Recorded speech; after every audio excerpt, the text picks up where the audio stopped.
Assalamualaikum warahmatullahi wabarakatuh. Kami dari kelompok 8 ingin mempresentasikan mengenai bab 8, yaitu membangun hubungan dengan pelanggan. Kelompok 8 beranggotakan Ahmad Nasihuddin absen 3, Nila Inwana absen 22, dan Raditya Birawa absen 27. CRM dalam strategi bisnis. Apa itu CRM dalam strategi bisnis? CRM adalah strategi inti dalam bisnis yang mengintegrasikan proses-proses dan fungsi-fungsi internal dengan semua jaringan eksternal untuk menciptakan serta mewujudkan nilai bagi para konsumen sasaran secara profitable. CRM didukung oleh data konsumen yang berkualitas dan teknologi informasi. Jadi, CRM di sini proses mengelola informasi rinci tentang pelanggan dan semua titik kontak pelanggan secara seksama untuk memaksimalkan loyalitas pelanggan.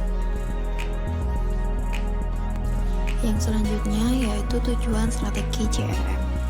Banyak organisasi-organisasi yang prestasinya pas-pasan tapi sering membutuhkan tenaga kerja sama yang erat dengan supplier, mitra, atau anggota lain di jaringan bisnis. Maka dari itu terbentuklah tujuan strategi CRM. Yang pertama yaitu pemerolehan pelanggan atau segmen pasar yang telah dibidik dengan tepat. Dengan strategi CRM ini kita dapat memperoleh pelanggan sesuai dengan apa yang sudah kita bidik dalam segmen pasar kita. Yang selanjutnya perawatan dan pengembangan pelanggan atau segmen pasar yang signifikan secara strategis.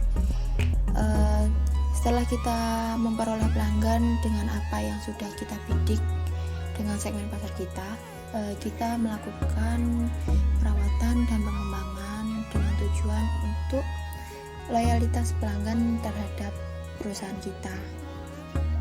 Yang selanjutnya pengembangan dan penyampaian secara terus-menerus proporsional nilai yang unggul di mata pelanggan segmen. Di sini dari kita memperoleh pelanggan, lalu selanjutnya melakukan perawatan dan pengembangan untuk mengembangkan loyalitas pelanggan. Yang selanjutnya kita melakukan penyampaian secara terus-menerus kepada pelanggan yang sudah loyal kepada perusahaan kita agar lebih loyal kepada perusahaan kita dan memperoleh informasi-informasi secara terus-menerus dari perusahaan kita. Menerangkan tentang mendefinisikan nilai bagi pelanggan dan kepuasan pelanggan. Adapun nilai bagi pelanggan itu pelanggan memperkirakan tawaran mana yang akan memberikan nilai tertinggi. Para pelanggan bertindak dalam rangka memaksimumkan nilai dengan dibatasi oleh biaya pencarian serta keterbatasan pengetahuan, mobilitas, dan penghasilan. Memperkirakan menilai dan bertindak berdasarkan harapan itu. Kenyataan apakah suatu tawaran memenuhi harapan akan nilai mempengaruhi kepuasan dan kemungkinan pembeli membentuk harapan kembali. Jadi di sini itu pelanggan sebelum membeli itu pasti akan membanding-bandingkan antara produk pertama dan produk yang lainnya, sampai di mana dia menemukan di mana apa yang menurut dia akan membuat dia puas setelah dia membeli barang tersebut. Lalu selanjutnya itu kepuasan pelanggan. Secara umum kepuasan adalah perasaan senang atau kecewa seseorang yang muncul setelah membandingkan antara kinerja produk yang dipikirkan terhadap kinerja yang diharapkan. Lalu jika kinerja berada di bawah harapan, pelanggan mungkin tidak puas. Dan jika kinerja memenuhi harapan, pelanggan akan puas. Jika kinerja melebihi harapan, pelanggan amat puas atau senang.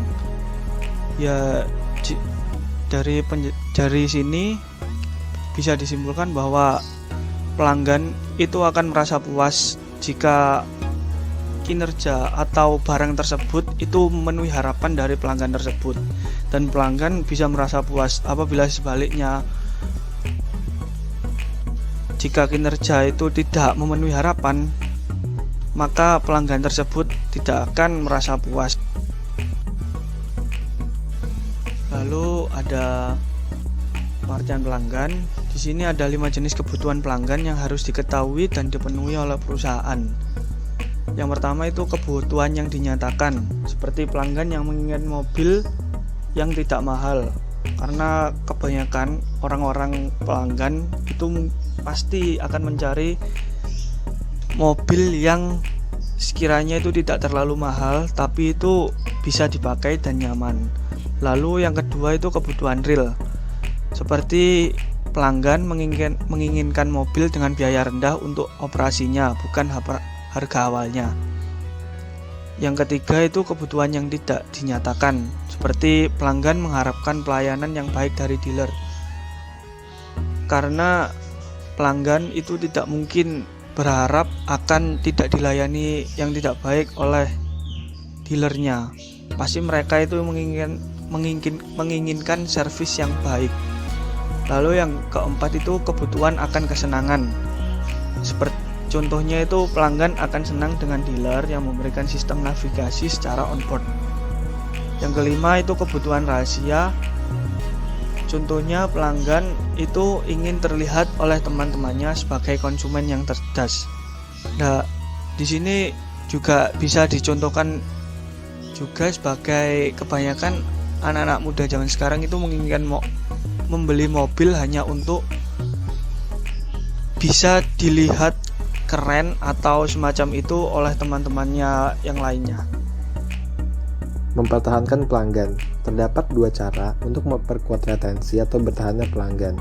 Yang pertama, mendirikan rintangan beralih yang tinggi, dan yang kedua, memberikan kepuasan pelanggan yang tinggi. Berikutnya saya akan menjelaskan fakta-fakta penting yang terkait dengan bertahannya pelanggan. Yang pertama, biaya untuk mendapatkan pelanggan baru bisa mencapai 5 kali lipat lebih besar daripada biaya yang tercakup dalam memuaskan dan mempertahankan pelanggan yang sudah ada. Yang kedua, rata-rata perusahaan kehilangan 10% dari pelanggannya setiap tahun. Yang ketiga, pengurangan tingkat peralihan pelanggan sebesar 5% dapat meningkatkan laba sebesar 25% sampai 85%, tergantung dari industrinya. Dan yang keempat, tingkat laba pelanggan cenderung meningkat selama hidup pelanggan yang tetap bertahan itu.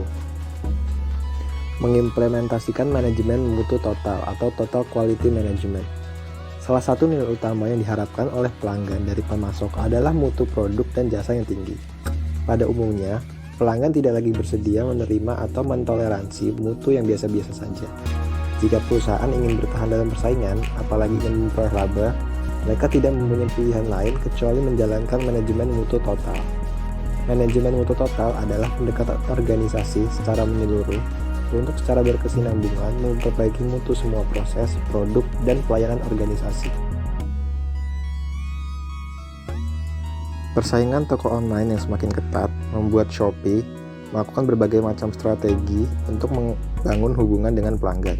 Salah satunya dengan cara mengadakan promo seperti gratis ongkir ekstra, late night sale Rp99, dan Shopee Tanam 9,9 juta.